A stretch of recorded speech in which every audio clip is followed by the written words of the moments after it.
नमस्कार दोस्तों, मैं बीरेन्द्र सिंह बघेल और आज जो विषय लेकर आए हैं वो शंकराचार्य जी के विषय में आज चर्चा करेंगे।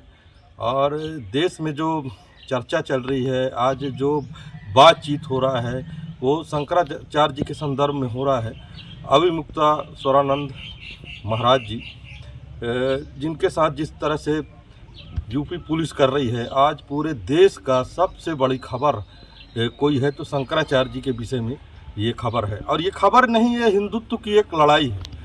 तो जो घटना शुरू से होती है तो आप देखेंगे कि जब वो माघ मेला में नहाने के लिए जाते हैं तो उनके पालकी रोका जाता है, उनके शिष्यों साथ मारपीट किया जाता है, बटुक जो छोटे छोटे बच्चे रहते हैं उनकी चोटी खींचा जाता है और प्रशासन द्वारा न उनसे माफ़ी मांगी जाती है और न यूपी सरकार उस संदर्भ में कुछ बोलती है।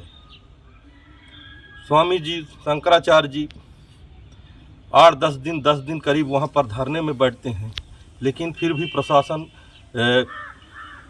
कोई सुनाई नहीं करता। उनका लगातार अपमान होते रहता है एक शंकराचार्य का।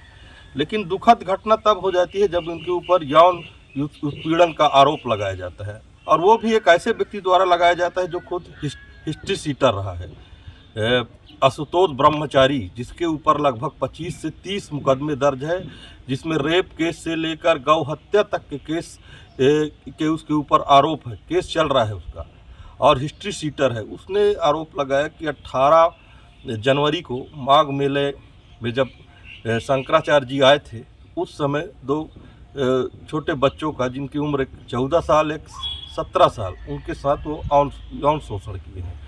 मतलब दुर्भाग्य ये देखिए कि एक हिस्ट्री सीटर जो कहा जाता है कि रामभद्राचार्य जी के शिष्य है, और उसके तार कहाँ कहाँ से जुड़े हैं, एक शंकराचार्य के ऊपर इतने गंभीर आरोप लगाया गया है, जबकि जो तथ्य सामने आ रहे हैं, जो सबूत आ रहे हैं, उसमें साफ पता चल रहा है कि एक झूठा केस है। क्योंकि 18 जनवरी का जब वो उनके साथ जब ये घटना हुई और उसी दिन का केस बता रहे हैं, वो 2 बच्चे न उनके आश्रम में पढ़ते हैं न वो कभी मिले हैं। लेकिन जब ये हिंदूवादी ये सरकार जब इस तरह से ये घृणित हरकत करती है तो ये शर्मसार हो जाता है, मानवता शर्मसार हो जाता है। क्योंकि कहीं ना कहीं ये हिंदुत्व के ऊपर एक कड़ा प्रहार है।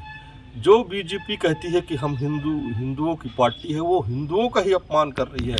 अगर उनके खिलाफ कोई बोलता है, उनकी मांग है कि गौ रक्षक किया जाए, गाय को राष्ट्रीय पशु घोषित किया जाए, यही मांग को लेकर वो लगातार बोल रहे हैं, सरकार को घेर रहे हैं। मंदिर वहाँ तोड़ा जा रहा है, मंदिर तोड़ के कॉरिडोर बनाया जा रहा है। इस संदर्भ में लगातार महाराज जी बोल रहे हैं, लेकिन उनकी बातों को दरकिनार करके उनके ऊपर आरोप लगाए जाते हैं, उनका मुंह दबाने की कोशिश किया जा रहा है। आज वो मैं तो शंकराचार्य अविमुक्तेश्वरानंद महाराज जी का बहुत फैन हो गया हूँ, क्योंकि वो जिस तरह से उनका मतलब लड़ने की क्षमता, और जिस तरह से आज जो साधु महात्मा को हम देखते हैं कि वो सरकारों के पीछे घूमते हैं, वो मुद्दे उठा रहे हैं। और अगर गाय को राष्ट्रीय पशु घोषित करने की अपील कर रहे हैं तो कौन से गलत कर रहे हैं। तो उनके साथ जो हो रहा है वो हिंदुत्व का अपमान है, और इस तरह का अपमान अब ये देश नहीं सहेगा। और इस चैनल के माध्यम से यही कहना चाहता हूँ कि आप लोग भी सतर्क रहिए, और ये नकली हिंदू और असली हिंदू के बीच फर्क करने का अब समय आ चुका है। जय हिंद।